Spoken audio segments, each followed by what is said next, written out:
যদি কোনো ব্যক্তি মৃত্যুর আগে দান করে যায়, তাহলে মৃত্যুর সময় ওই ব্যক্তির কবরে আযাব হবে, মৃত্যুর কষ্ট হবে না।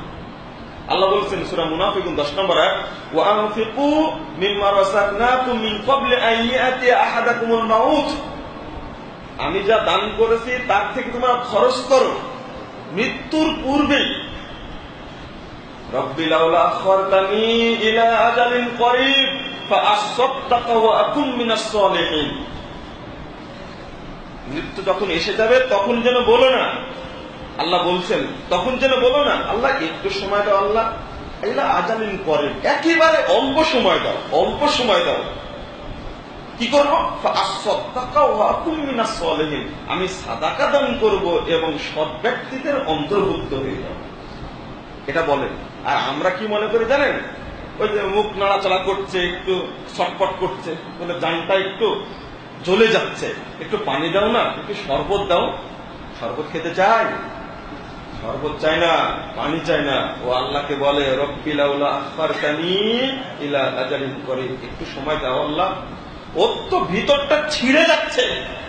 মালাকুল মাউত যখন ধরেন, রাসূল সাল্লাল্লাহু আলাইহি ওয়াসাল্লাম উদাহরণ দিচ্ছেন, একটা চটের উপরে, বস্তার উপরে যেমন জমিতে নিড়ানি লাগিয়ে যদি টান দেওয়া হয় যেমন সবকিছু ছিঁড়ে আসবে, মালাকুল মাউত যখন ওকে ধরে, ওর রূহটা যখন ধরে, শরীরের যাবতীয় গ্রন্থি, যাবতীয় রোগ, শিরা, উপশিরা সবগুলো ছিঁড়ে চুরমার হয়ে চলে আসে। তখন ওই ব্যক্তি বলতে থাকে আল্লাহ একটু সময় দাও, আল্লাহ সাদকা করবো যেন শাস্তি আমার না হয়। আর যদি সাদাকা দেওয়া থাকে, মুমিন ব্যক্তি যদি হয়, আল্লাহ রাসূল দেখিয়ে দিচ্ছেন গ্লাসটা তুলে, দেখো গ্লাসটা কাট করলে যেমন পানিটুকু পড়ে যায়, ঠিক শুধু বলে ইরজিই ইলা রাব্বিকি রাদিয়াতাম মারদিয়া, বলে শুধু বলে আসো হে প্রশান্ত আত্মা, তুমি সন্তুষ্ট, তোমার প্রতি আল্লাহ সন্তুষ্ট, তুমি এগিয়ে আসো। বলা মাত্রই বেরিয়ে আসে ওয়াদখুলি ফি ইবাদি ওয়াদখুলি জান্নাতি, তুমি আমার নেক বান্দাদের অন্তর্ভুক্ত হয়ে যাও এবং জান্নাতে প্রবেশ করো। জানটা নেওয়ার সময় জান্নাতের ফয়সালা হয়ে যায়। আল্লাহ রাব্বুল আলামিন বলছেন জানটা নেওয়ার সময় জান্নাতের ফয়সালা। আল্লাহর কত সুসংবাদ! আল্লাহ বলেন ফাদখুলি ফি ইবাদি ওয়াদখুলি জান্নাতি। কেন বললেন? ঠিক যদি সাদাকা দাও না থাকে, পরিবেশটা এইরকমই হবে। ও চাইবে আল্লাহ একটু সময় দাও, আল্লাহ একটু সময় দাও। বলুন তো, হজ করতে চায় না কেন? ও সিয়াম পালন করতে চায় না কেন? কেন? ও সালাত করতে চায় না কেন? ও সাদকা করতে চায় কেন? একটা হাদিস মিল পড়ে, সহিহ বুখারী 1419 নম্বর হাদিস।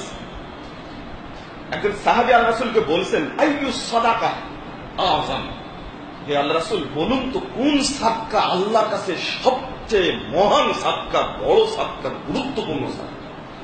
তখন আল্লাহ রাসূল বলছেন ও জানবা আন তাসাদদাকা ওয়া আনতা সহিহুন শাহীহুন তাখশাল ফাকরা ওয়া তাকমুলুল গিনা ওয়া লা তুমহিলুহু হাত্তা ইযা বালাগাতিল হুলকুম। আল্লাহ রাসূল সাল্লাল্লাহু আলাইহি ওয়াসাল্লাম বলছেন তুমি ওই সময় সাদকা করবা যখন মনে করছো হয়তো সামনে মাসে দরিদ্র হয়ে যাব, টাকা পয়সা থাকবে না, একটু টাকা পয়সা থাকলে ভালো হতো। ঠিক এই মুহূর্তে যে সাদাকা আল্লাহর কাছে দিবে, এইটাই হলো আল্লাহর কাছে সবচেয়ে বড় সাদাকা।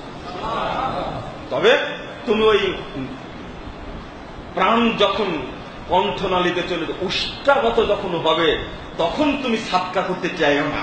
তাহলে বোঝা যাচ্ছে সাদকা করতে কেন চাই। মৃত্যুর তীব্র যন্ত্রণায় যখন আর থাকতে পারছে না, তখন মুখ দিয়ে বেরিয়ে আসে আল্লাহ একটু সময় দাও, সাদাকা করবো যেন আমি বাঁচতে পারি। আল্লাহ সময় দিবেন না, আল্লাহ সময় দিবেন না।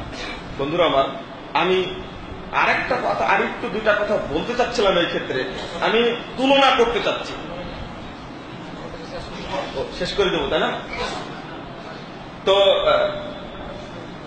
সংক্ষেপে যেটা, সেটা হলো কবরে মানুষ বেঁচে যাবে সাদাকার কারণে, কিয়ামতের মাঠে মানুষ বেঁচে যাবে সাদাকার কারণে। যখন কাঠগড়ায় উপস্থিত হিসাব দিবে তখন সাদাকার কারণে বেঁচে যাবে। যখন পুল সিরাত পার হবে তখনও সাদাকার কারণে বেঁচে যাবে। কিন্তু রমাদান মাসকে আল্লাহ রাসূল নির্ধারণ করলেন কেন? আমি মূলত এটা বুঝাতে চেয়েছি। মূলত রমাদান মাসের সাদাকা বিফলে যায় না, আল্লাহর কাছে কবুল হয়, এই জন্য আল্লাহ রাসূল সবই শেষ করে দিলেন। এটা উম্মতকে বুঝাচ্ছেন তিনি।